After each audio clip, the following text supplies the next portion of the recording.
तुम्हारी औकात क्या है पहले ये बताओ। अरे वो केजरीवाल को तो हम तब भी कहते हैं कि वो आईआईटी पढ़कर आया हुआ इंजीनियर था और वो इनकम टैक्स में ऑफिसर था, उसकी मिसेज भी आईएएस थी, उसके पास चार पैसे भी थे। तुम्हारे पास क्या है? तुमने क्या कमाया है? तुमने केवल घटिया दर्जे की राजनीति करी है उल्टा सीधा। जो तुम्हारे बयान है, जो तुम्हारी शब्द है, वो तो लोग सुनने तो शर्म से डूब मरे। मैं तो कहती हूँ कहाँ है वो आम आदमी पार्टी और कहाँ है कांग्रेस? अरे सड़कों पे उतर के इनके माया महल की पोल खोलने के लिए जन आंदोलन खड़ा करना चाहिए। क्या क्या क्या समझ में आ रहा है तुम्हें? शर्म आनी चाहिए, शर्म से डूब मरना चाहिए ऐसे ऐसे लोगों को। 100 घर तोड़ के अगर 5 को मकान दे दिए तो वो हो गए मकान, और जहां झुग्गी वहां मैदान कर दिया इन्होंने। सीधा इक्वेशन बनता है, अगर अवैध रूप से दिल्ली में लोग रह रहे थे और तुमने उन अवैध लोगों का वोट लेकर सरकार बनाई, तो तुम्हारी सरकार तो अवैध है, तुम्हारी सरकार वैध हो ही नहीं सकती। उत्तम नगर में तोड़ी है, यहाँ तोड़ी है, और केवल झुग्गियां ही नहीं तोड़ी, 40-40 सालों से रहने वाले कई कई मंजिल के मकान भी तोड़े हैं। नमस्कार, मैं पूनम और आप देख रहे हैं विस्तार भारत। दिल्ली में एक बार फिर से जंग छिड़ चुकी है, शीश महल वर्सेस माया महल। आपको बता दें कि विधानसभा चुनाव में आम आदमी पार्टी को लगातार बीजेपी पार्टी घेरती हुई नजर आ रही थी। ये कहा जा रहा था कि अरविंद केजरीवाल ने जनता के पैसों से शीश महल बनवाया, लेकिन अब खबर ये आ रही है कि रेखा गुप्ता, जो कि दिल्ली की सीएम है, उनको 2-2 घर दिए जा रहे हैं और एक घर को रेनोवेट करने का खर्चा 60 लाख रुपए है। लेकिन सवाल ये खड़ा होता है कि दिल्ली की मुख्यमंत्री लगातार ये कहती थी कि जनता का विकास करने आए हैं, बनिया की बेटी हूं, एक एक रुपए का हिसाब जानती हूं। और आपने देखा कि लगातार दिल्ली में बुलडोजर की कार्रवाई भी की जा रही है। तो सीधा इसी मुद्दे पे बातचीत करने के लिए हमारे साथ मौजूद हैं शारदा दीक्षित मैम, जो अपनी बातों को बड़ी बेबाकी से रखती हैं और जनता के मुद्दों को लगातार उठाती हुई नजर आती हैं। तो सीधा मैम से जानने की कोशिश करेंगे, जहां एक तरफ बुलडोजर की कार्रवाई हो रही है, वहीं दिल्ली की सीएम के घर में 60 लाख का खर्चा किया जा रहा है, कैसे देख रही हैं मैम? क्या कहेंगे इस मुद्दे को लेके? देखिए, हमारे इन जनता के सेवकों के लिए, चाहे वो शीश महल की बात हो चाहे माया महल की बात हो, हम तो कहेंगे कि ये उनके लिए बेहद शर्मिंदगी की बात है।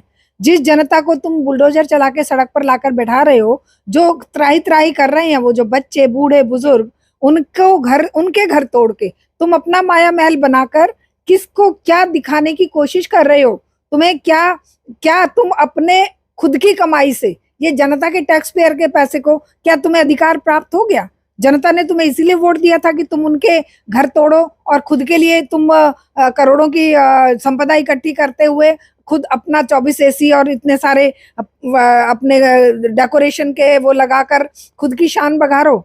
एक गरीब देश की जनता, खास करके दिल्ली की जनता, जिसको तुम बिजली, पानी, सड़क, सुरक्षा, चिकित्सा और सुविधाएं नहीं दे पा रहे हो, और जो उन्होंने अपने खुद के मेहनत से, कष्ट कमाई से सुविधाएं इकट्ठी करी थी, सर पे छत खड़ी करी थी, उसको भी तुम तोड़कर क्या बादशाह दिखा रही हो?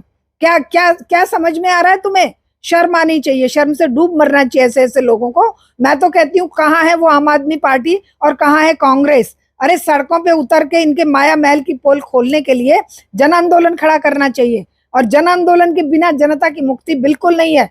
बुलडोजर के खिलाफ क्यों नहीं सड़कों पे उतरते हैं ये पार्टियां?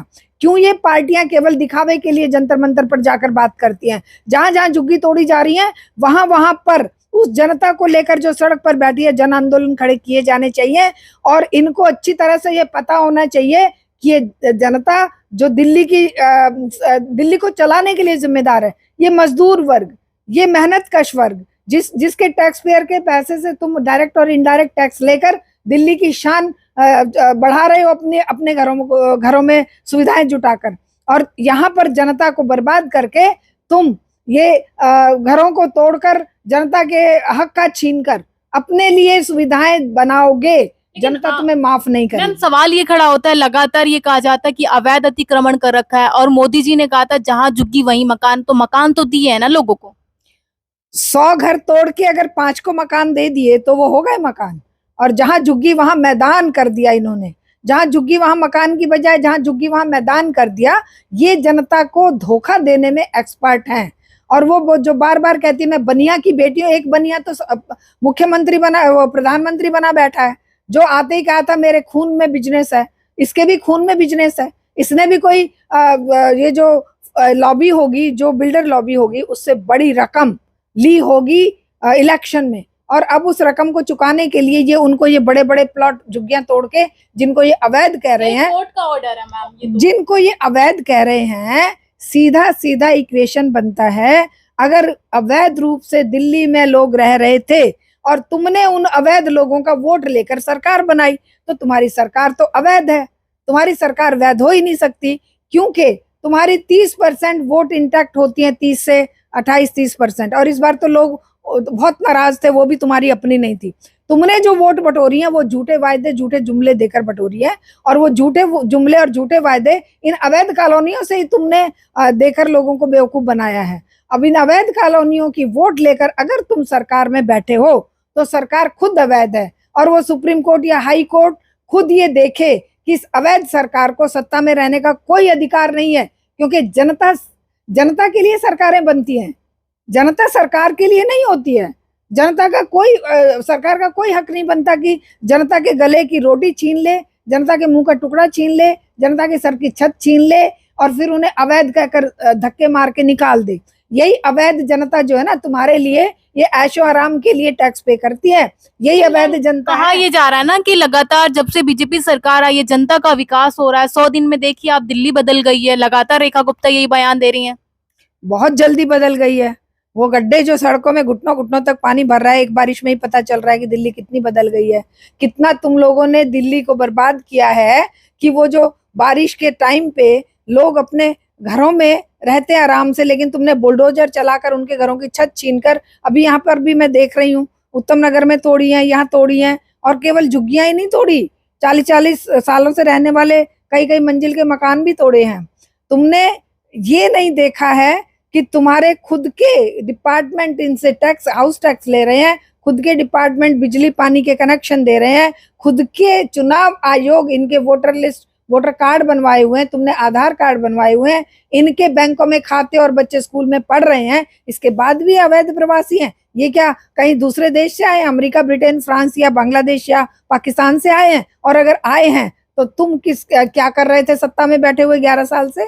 तुम्हारे हाथ में तो सीआरपीएफ, सीआईएसएफ और बीएसएफ और फौज और पुलिस सब कुछ है, लेकिन जब तुम्हें घर तोड़ने हैं तब ये अवैध हैं, लेकिन जब वोट मांगने हैं तब ये वैध हैं, तब ये तुम्हारे दिल जिगर के टुकड़े हैं, तब तुम इनके पैर पूजोगे, तब उन्हीं माता बहनों को जिनको तुमने निकाल कर जानवरों की तरह पीट पीट कर उनका सामान फेंक दिया है उठाकर, उन्हीं के तुम पैरों में पड़ रहे थे, उन्हीं को तुम कह रहे थे कि तुम हमें वोट दो और हम अपनी माँ बहनों के लिए, देखिए 10-10 हजार रुपए उनके खाते में गर्भवती महिलाओं को मिलेंगे, 2500 हर महीने मिलेंगे, और तुम्हारे लिए बहुत सारी सुविधाएं करेंगे, और जो सुविधा केजरीवाल सरकार ने दी उसको नहीं छीनेंगे।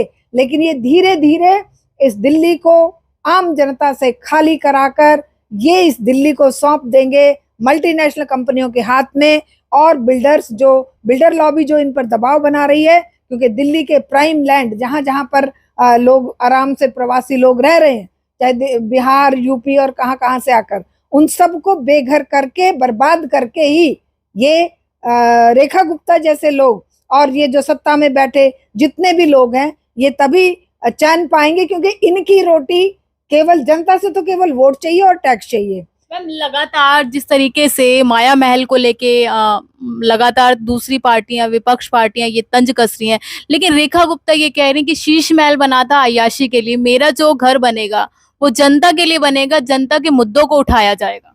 तुम्हारी औकात क्या है पहले ये बताओ। अरे वो केजरीवाल को तो हम तब भी कहते हैं कि वो आईआईटी पढ़कर आया हुआ इंजीनियर था, और वो इनकम टैक्स में ऑफिसर था, उसकी मिसेस भी आईएएस थी, उसके पास 4 पैसे भी थे। तुम्हारे पास क्या है? तुमने क्या कमाया है? तुमने केवल घटिया दर्जे की राजनीति करी है, हैं? उल्टा सीधा जो तुम्हारे बयान है, जो तुम्हारी शब्द है, वो तो लोग सुनने तो शर्म से डूब मरे। तुम्हारी औकात क्या है? तुमने कितना कमाया है इस देश में, इस राजनीति में आने के बाद? केजरीवाल को तो तब भी हम कह सकते हैं तो ये सारे एक ही थैली के चट्टे बट्टे, क्योंकि इस पूंजीवादी व्यवस्था में जनता की सेवा करने की बजाय जनता को मूर्ख बनाने में जो माहिर होता है, जो जनता को जुमले देकर उसकी वोट और टैक्स इकट्ठा करने में माहिर होता है, उस टैक्स को फिर लोगों के जो इनके पूंजीपति दोस्त हैं उनके कर्जे माफ करने में प्रयोग करके और बाकी जनता को सड़क पर लाकर बर्बाद करके जो जितने ज्यादा धर्मांधता फैलाने में, जहर फैलाने में एक्सपर्ट होता है, वो उतना ही बड़ा बंगला पाएगा, वो उतना ही बड़ा इस सत्ता से सम्मान पाएगा, क्योंकि ये सत्ता कोई और नहीं चला रहा, मुट्ठी भर पूंजीपति 1% पूंजीपति चला रहे हैं। ठीक है, तो जिस तरीके से आपने देखा कि लगातार दिल्ली में शीश महल वर्सेस माया महल की राजनीति गरमाई हुई है। विपक्ष लगातार ये कह रहा है कि अरविंद केजरीवाल पे सवाल उठाने वाले लोग अब खुद ही महल ले रहे हैं।